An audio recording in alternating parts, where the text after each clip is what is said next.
Hello बच्चों, मैं वीरेंद्र देवांगन आपका अपना क्लास केमिस्ट्री क्लास में बहुत बहुत स्वागत करता हूं। आज हम बात करने वाले हैं मॉलिक्यूलर ऑर्बिटल थ्योरी के एक बहुत ही इम्पॉर्टेंट एग्जांपल के बारे में कि नाइट्रोजन का जो मॉलिक्यूल है N2 वो कैसे बनता है MOT के थ्रू, यानी मॉलिक्यूलर ऑर्बिटल थ्योरी के थ्रू, आणविक ऑर्बिटल सिद्धांत जिसको हम कहते हैं। तो यहाँ पे हम देखते हैं कि नाइट्रोजन का जो मॉलिक्यूल होता है उसका MOT डायग्राम किस तरह से बनेगा, ठीक है। और यदि उसका डायग्राम बनेगा तब बॉन्डिंग आर्डर क्या हो सकते हैं उसके, यानी कि दो नाइट्रोजन के बीच में कितने कोवेलेंट बॉन्ड प्रेजेंस हो सकते हैं, सिग्मा पाई कितने हो सकते हैं। और ये भी पता चल जाएगा कि MOT डायग्राम से कि नाइट्रोजन के जो मॉलिक्यूल होते हैं वो डायमैग्नेटिक होते हैं या पैरामैग्नेटिक होते हैं। तो यहाँ पे जो नाइट्रोजन के मॉलिक्यूल्स होते हैं N2, ये दो नाइट्रोजन के एटम से मिलकर बनता है। नाइट्रोजन का एटॉमिक जो नंबर होता है नाइट्रोजन का जो एटॉमिक नंबर होता है वो होता है 7, 1s2 2s2 2p3, 1s2 2s2 2p3। हमारे पास नाइट्रोजन के मॉलिक्यूल हैं जिसमें कि दो नाइट्रोजन के एटम प्रेजेंस हैं और दोनों नाइट्रोजन का हमने इलेक्ट्रॉनिक कॉन्फ़िगरेशन इस तरह से लिखा हुआ है। यहाँ पे इसका MOT डायग्राम किस तरह से बनेगा इस पर हम बात करते हैं।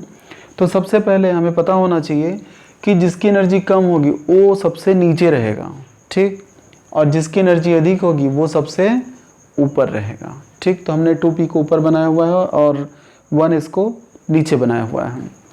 ये जितने दिख रहे हैं ये सब क्या हैं, एटॉमिक ऑर्बिटल हैं। ये जो दिख रहे हैं इस तरफ ये भी क्या एटॉमिक ऑर्बिटल हैं, जबकि जो बीच में दिख रहे हैं ये क्या हो जाएगा, मॉलिक्यूलर ऑर्बिटल हो जाएंगे, आणविक ऑर्बिटल जिसको हम कहते हैं, ठीक है। इसके बारे में जो इंट्रोडक्शन है मैंने क्लियरली बताया हुआ है पिछले वीडियोस में, आप लोग देखिएगा। जब सारे वीडियोस आप लोग देखेंगे तो पूरा कंसेप्ट क्लियर हो जाएगा। बहुत ईजी टॉपिक है, ईजी कंसेप्ट है और मैंने पहले से लिखा हुआ है ताकि आप लोग नोट्स बना सकें, इसलिए कंटिन्यू इसका नोट्स बनाइए और स्टडी कीजिए, बहुत इंपॉर्टेंट है। यहाँ पे जो MO बनेगा मॉलिक्यूलर ऑर्बिटल वो किससे बनता है, एटॉमिक ऑर्बिटल से बनते हैं। जितनी संख्या में एटॉमिक ऑर्बिटल मिलेंगे उतनी संख्या में मॉलिक्यूलर ऑर्बिटल बनता है। तो सबसे पहले जिसकी एनर्जी कम होगी आपस में मिल रहे हैं एटॉमिक ऑर्बिटल्स और MO का यहाँ पे फॉर्मेशन हो रहा है। तो दो एटॉमिक ऑर्बिटल्स यहाँ पे मिल गए और दो MO का फॉर्मेशन हुआ। यहाँ पे इसमें जो इलेक्ट्रॉन भरेंगे ये अबाउ पाउली और होंड के रूल्स के हिसाब से ही भरे जाते हैं। तो सबसे पहले इसमें इलेक्ट्रॉन भरेगा क्योंकि इसकी एनर्जी का मान कम है। ये जब भर जाएगा तो इलेक्ट्रॉन फिर इसमें आएगा। तो हमारे पास टोटल 2 और 2 कितने हो गए, 4। तो दो इलेक्ट्रॉन यहाँ पे भरेंगे जिसका नाम होगा सिग्मा 1s2। एस के मिलने से क्या बनते हैं, सिग्मा बनते हैं। तो यहाँ पे सिग्मा 1s, टोटल इलेक्ट्रॉन कितना है, 2 है, तो 1s2 हो गया, ठीक। अब दो इलेक्ट्रॉन जो बच गए वो यहाँ पे आएंगे और यहाँ पे क्या हो जाएगा, सिग्मा स्टार 1s2, मतलब स्टार का मतलब क्या हो जाएगा, एंटी बॉन्डिंग जिसको हम कहते हैं, एंटी बॉन्डिंग ऑर्बिटल जिसको हम कहते हैं, इसकी एनर्जी ज़्यादा होती है, ठीक है। तो इस तरह से 2 + 2 टोटल 4 हो गया और यहाँ पे 4 इलेक्ट्रॉन भरते हैं, 2 यहाँ पे और 2 यहाँ पे, ठीक है। अब ये तो हो गया 1s। अब 2s पे आते हैं। तो 2s पे किस तरह से होगा, तो 2s मिल करके दो एटॉमिक ऑर्बिटल मिल करके दो मॉलिक्यूलर ऑर्बिटल का फॉर्मेशन करते हैं, क्लियर है। अब यहाँ पे 2s मिल रही से क्या हो जाएगा, सिग्मा 2s2, जैसे यहाँ पे मैंने बताया था बिल्कुल उसी तरह से s के मिलने से सिग्मा बनेगा और 2s, ठीक है। 2s के नाम से 2s हो गया और दो इलेक्ट्रॉन प्रेजेंस इसलिए 2 हो गया, तो सिग्मा 2s2। और इसी तरह से यहाँ पे क्या होगा, सिग्मा स्टार 2s2, ठीक है। अब स्टार का मतलब जैसे मैंने बताया एंटी बॉन्डिंग से रिलेटेड है। यहाँ पे इसकी एनर्जी का मान बहुत ज़्यादा है, इसकी एनर्जी का मान कम और इसकी एनर्जी का मान अधिक होता है। तो ये 2s मिलकर के दो मॉलिक्यूलर ऑर्बिटल का फॉर्मेशन यहाँ पे किए हैं। अब 2p और 2p मिल करके यहाँ पे क्या करेंगे, मॉलिक्यूलर ऑर्बिटल का फॉर्मेशन करेंगे। तो हमें से याद रखना है कि नाइट्रोजन तक के लिए यदि 2p का MO बनाना है, मॉलिक्यूलर ऑर्बिटल बनाना है, तो हमें से याद रखना है नाइट्रोजन तक के लिए 2 1 2 1, ये फार्मूला याद रखना है, ठीक है। नाइट्रोजन से ऊपर जाएंगे ऑप्शन के लिए तो क्या हो जाएगा 1 2 2 1। तो 2 1 2 1 का मतलब क्या है, 2 ऑर्बिटल नीचे फिर 1 ऑर्बिटल ऊपर, 2 ऑर्बिटल नीचे फिर 1 ऑर्बिटल ऊपर, क्लियर है? तो इस तरह से 2 1 इसको और भी ट्रिक के रूप में याद करें तो ट्विन ट्विन बोल सकते हैं। नाइट्रोजन के लिए हम क्या याद रखेंगे? ट्विन ट्विन, यानी कि 2 1 2 1 हमेशा याद रहेगा, क्योंकि बहुत सारे स्टूडेंट्स मिस्टेक करते हैं। जब नाइट्रोजन आता है तो 1 2 2 1 लिख देते हैं, ऑक्सीजन आता है तो 2 1 2 1 लिख देते हैं। तो ये बहुत बड़ा मिस्टेक है, इसमें मार्क्स पूरे कट जाते हैं। तो याद रखना है कि यहाँ पे जब भी नाइट्रोजन तक के लिए हम एमओ डायग्राम बनाएंगे तो 2 नीचे रहेगा, फिर 1 ऊपर, फिर 2 नीचे, फिर 1 ऊपर रहेंगे। तो इस तरह से जो इलेक्ट्रॉन हमारे पास है 3 + 3 यानी टोटल 6 हो गया है। 6 जो इलेक्ट्रॉन है यहाँ पे 1 2, ठीक है, हुड के हिसाब से भरेगा, पॉली और अबव के हिसाब से भरता है। यहाँ पे 1 2 फिर 3 4 5 एंड 6, टोटल 6 इलेक्ट्रॉन हो गया। अब यहाँ पे एक से x जब मिलते हैं तो पाई बनता है, तो पाई 2p(x²) इसका नाम हो जाएगा, इसका नाम हो जाएगा पाई 2py²। लेकिन इसका नाम क्या होगा?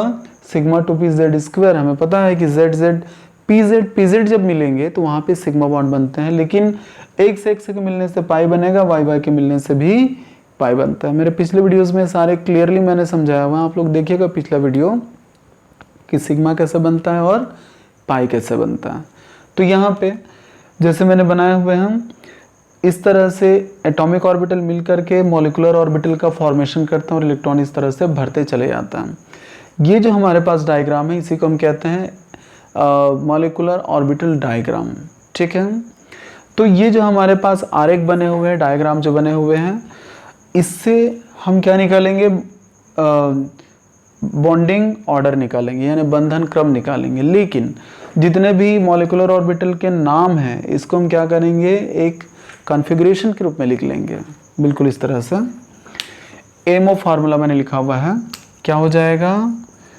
सिग्मा 1:2, ठीक है। उसके बाद क्या हो जाएगा? सिग्मा स्टार 1:2, फिर सिग्मा 2:2, सिग्मा स्टार 2:2, पाई 2px² पाई 2py² और सिग्मा स्क्वायर 2pz², ठीक है। यहाँ पे 2pz², ठीक। तो ये क्या है? कॉन्फ़िगरेशन है, ठीक है, किसका? एमओ ऑर्बिटल का, एमओ डायग्राम का। तो यहाँ पे क्लियर हो जाता है कि कितने बॉन्डिंग है और कितने एंटी बॉन्डिंग है। जिनमें स्टार है, स्टार लगा हुआ है, ये क्या हो जाएगा? Anti bonding. जिसमें नहीं है वो बॉन्डिंग हो जाएगा। तो बॉन्डिंग ऑर्डर जब भी निकालना रहेगा तो bonding electron minus anti bonding electron, ठीक है, बाई 2। हम 2 से क्या कर देंगे? डिफरेंस को डिवाइड कर देंगे। तो यहाँ पे क्या हो जाएगा?